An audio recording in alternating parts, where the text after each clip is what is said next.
Hey, Tree Sprites. This is going to be a more spiritual and esoteric post. So if you're into it, stick with me.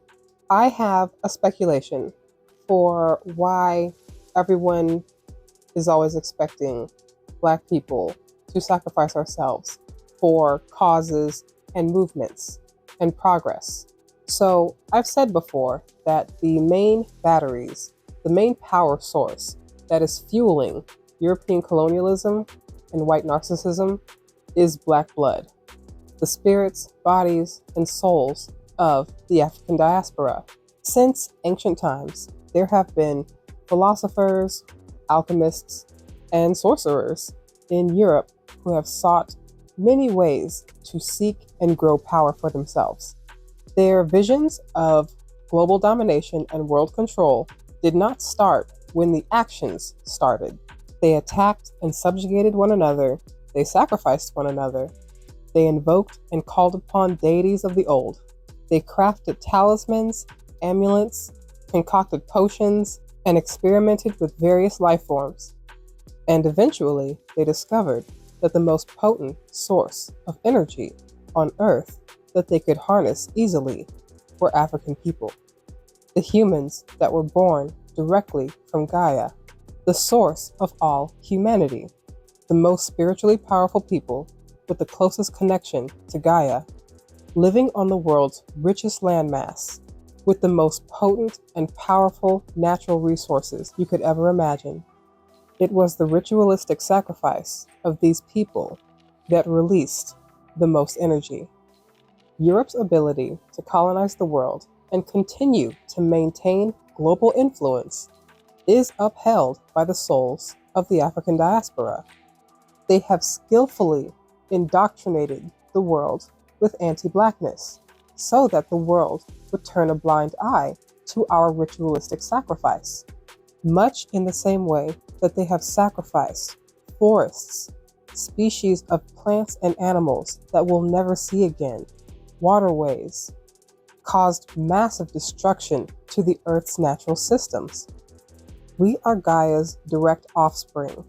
We and her are one. She is our mother, which is why there has been this committed effort to disconnect Black people globally from the natural world and from our rightful natural resources, the gifts that Gaia gives us for free.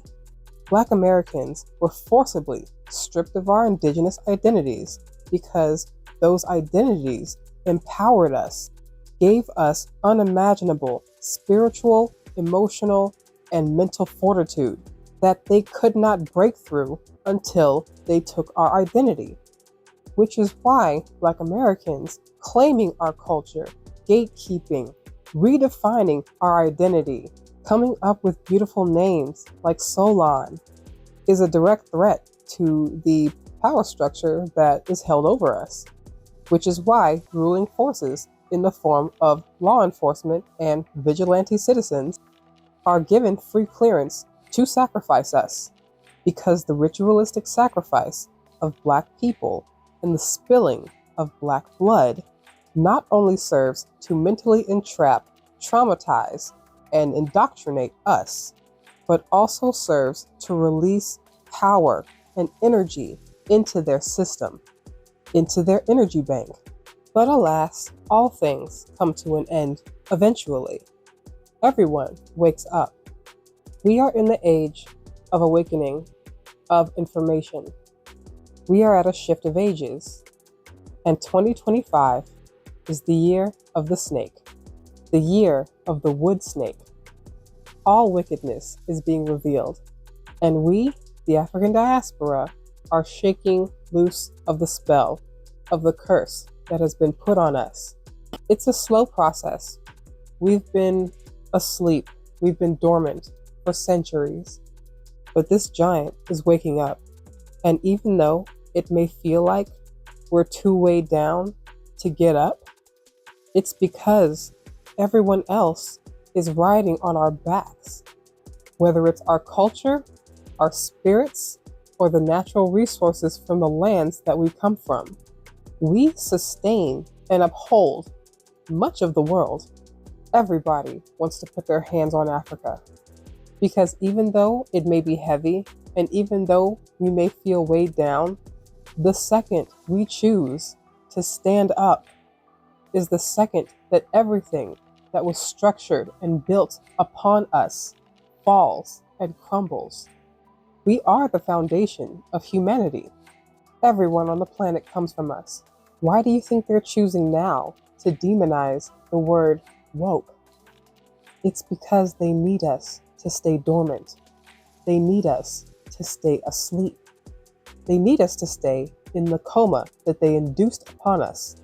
You, deeply melanated human, especially you, melanated woman, will never understand how truly potent and powerful you are until you untangle yourself from the spiritual and psychological web trap of the European colonialist mindset. Stay woke, y'all. Hatching a Black Dimension, a Black Imagination workshop, is happening this Sunday, February 16th, 2 p.m. Pacific, 5 p.m. Eastern. Registration is free and open, link in the bio. Also, subscribe to Black Barn Owl, and I'll see you in always.